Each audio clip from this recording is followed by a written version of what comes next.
Chapter 8 evolution of artificial intelligence.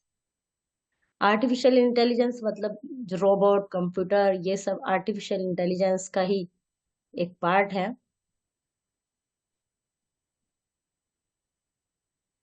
ये देखिए आप क्या क्या काम हम कंप्यूटर के द्वारा कर सकते हैं। Introduction to artificial intelligence is the X factor that differentiate us from the rest of the creature and thing in the world. Artificial एक एक्स फैक्टर है, मतलब एक्स फैक्टर माना है कि हमने कि वो ऐसा फैक्टर है जो हमें सभी को, जितने भी क्रिएचर्स हैं, जितने भी ह्यूमन हैं, सबको एक दूसरे से अलग करते हैं, क्योंकि वो सब में डिफर डिफर होती है intelligence. Now imagine if someone we could impart this intelligence to machine that we used to do manually. अब हम इसी इंटेलिजेंस को किसी मशीन पे लागू कर दें और वो हमारे सारे काम करे। The TV would automatically show that we want to watch, the lights and appliances like air conditioner, refrigerator would automatically run off when we are not at home. Cars would drive themselves automatically. Cars automatically drive करने वाली आ रही है, सब drive खुद चलने वाली। All these are possible by artificial intelligence. AL artificial intelligence is the ability of machine to think and learn. Artificial intelligence एक वो एबिलिटी है, वो योग्यता है किसी भी मशीन की कि वो सोच भी सकती है और कर भी सकती है। The idea behind developing artificial intelligence machines to make the lives of people easier. इसका जो पीछे उद्देश्य है वो यही है कि लोगों के जीवन को और आसान बनाना।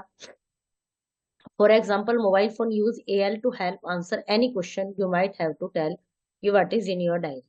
Since many years, scientists have been trying to make machines artificial intelligence that is close to human intelligence. Let's have a look on history of artificial intelligence. इसकी शुरुआत कैसे हुई?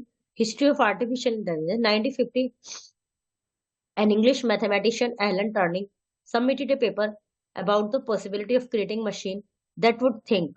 He developed a test for artificial intelligence in 1950, which is still used. 1950 में English mathematician Elon turning ने एक paper submit किया था जो कि ऐसी पॉसिबिलिटी को, ऐसी संभावनाओं को ट्राई कर रहे थे जो इसको क्रिएट कर सकते हैं, एक ऐसी मशीन बनाना चाह रहे थे जिसमें आर्टिफिशियल इंटेलिजेंस, और आज तक वो यूज की जा रही है। In 1956 में American computer scientist John McCarthy coined the term artificial intelligence, और 1956 में एक दूसरे साइंटिस्ट थे, उन्होंने इसको नाम दिया artificial intelligence. He is known the father of AI. He created the programming language LISP in 1958 which is still used as preferred language in the field of AI. उसके बाद आया 1966 में German American computer scientist Joseph Weizenbaum created the first chatbot Eliza in MIT artificial intelligence laboratory. फिर 1956 में एक chat box create किया Joseph Weizenbaum ने, और उसके बाद तो रिसर्च होती रही। फिर 1967 में जापानीज साइंटिस्ट इचिरो काटोकाट Wabot Wabot WABOT walked with his lower limbs and was able to grip and transport object with his hand. This was the first step towards building a humanoid robot, जो कि पहला step था robot बनाने का। In 1980, Webbot 2 was created by West University that was the successor of Webbot 1, Webbot 2। जो इन्होंने जो बनाया था इन साइंटिस्ट ने, उसके बाद Webbot 2 बनाया गया वेस्ट यूनिवर्सिटी में, जो कि इसका सक्सेसर था, मतलब 1 और 2 was capable to play tunes of average difficulty on an electric organ. In 1990, Kismet, a robot head made by Professor Cynthia Brezel at Massachusetts Institute of Technology. Kismet would recognize and simulate human actions, emotions.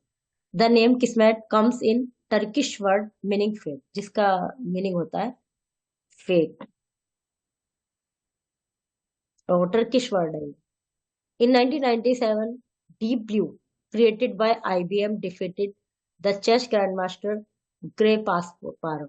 मतलब जो उन्होंने deep blue robot तैयार किया, उसने उसको defeat कर दिया chess master को। It was the first computer to win a game and the first to win a match against beginning world champion under regular time control। ये ऐसा पहला कंप्यूटर के द्वारा गेम बनाया गया जिसने कि गेम खेला भी और साथ के साथ डिफीट भी कर दिया जो एक इस चीज के मास्टर थे। In 2000, an artificial humanoid robot ASIMO advanced step in innovative mobility created by Honda. It can walk, recognize face, and use its arm like human being. In 2002, iRobot released Tromba, an autonomous robot vacuum cleaner. Vacuum cleaner इसका बनाया गया। उसके बाद मतलब इसी theory पर, इसी technique पर ये it cleans and it capable to avoid crashing into obstacle. ये क्लीन करता था और रास्ते में कोई जैसे कोई चीज अड़ गई, फर्नीचर आ गया, तो उससे एस्केप करने में भी था। ये नहीं कि वहीं रुक जाएगा, ये साइड लेके आगे जा सकता है और पलंग वगैरह के नीचे भी जा सकता है ये। In 2004, two rovers split an opportunity launched by NASA on opposite side of the planet Mars to explore it. Artificial intelligence in present में आर्टिफिशियल इंटेलिजेंस किस प्रकार काम कर रही है। बहुत सारे ऐसी चीजें हैं जो कि आर्टिफिशियल इंटेलिजेंस के रूप में आज हम यूज कर रहे हैं। और नवंबर 4 2010 Microsoft launch Kinect and Xbox 360, the first gaming device that tracked human moving using a 3D camera and infrared detection. On April 2016, Microsoft announced the end of the production of new box 360 hardware. इसका production रोका और उसकी वजह फिर 2011 में Apple release the voice assistant Siri, और एक वो भी तो है अभी आएगा आगे, Alexa, that uses a natural language user interface to her.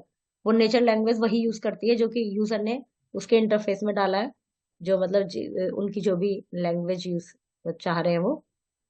Observe answer observe करती है और रिकमेंडेशंस यूजर को देती है, उनके क्वेश्चन का आंसर उसी लैंग्वेज में देती है जिसका जो कि उसमें सेट किया जाए। इन 2000 Microsoft released Cortana, a virtual assistant similar to Siri. और November 6 2014 Amazon release Alexa, a home assistant that is a smart speaker functioning as a personal assistant की तरह काम करता है ये। और it is capable of voice interaction, music playback, making to do list, setting alarms, playback audiobooks, and providing weather, traffic, sports, and other real-time information such as news.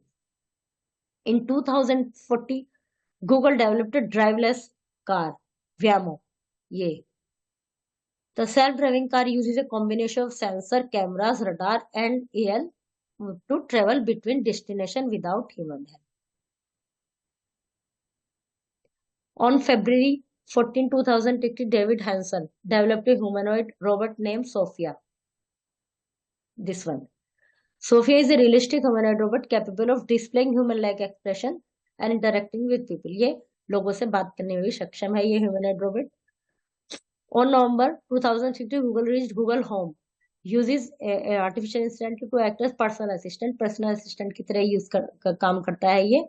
This is Google Home, helping the user remember tasks, create appointments, and search information by आवाज के द्वारा information search करके जो user को उनके कार्य की याद दिलाता है, टू डू लिस्ट बना देता है, अपॉइंटमेंट्स वगैरह का रिमेम्बर कराता है। पर उसमें सब सेट करने होते हैं इसमें। On December 11, 2017, Google released Google Home Max. Home Max lets you stream tunes over Wi-Fi from compatible apps on your phone or laptop and play songs over Bluetooth from your mobile device. AI technology is still evolving each passing day by day, and you might see more inventions in technology progress. समय के साथ साथ artificial intelligence progress कर रही है और हम दिन प्रतिदिन और नई चीजें आर्टिफिशियल इंटेलिजेंस की और चीजें देख पाएंगे क्योंकि ये प्रोग्रेसिव एक मेथड है। Okay, chapter is completed.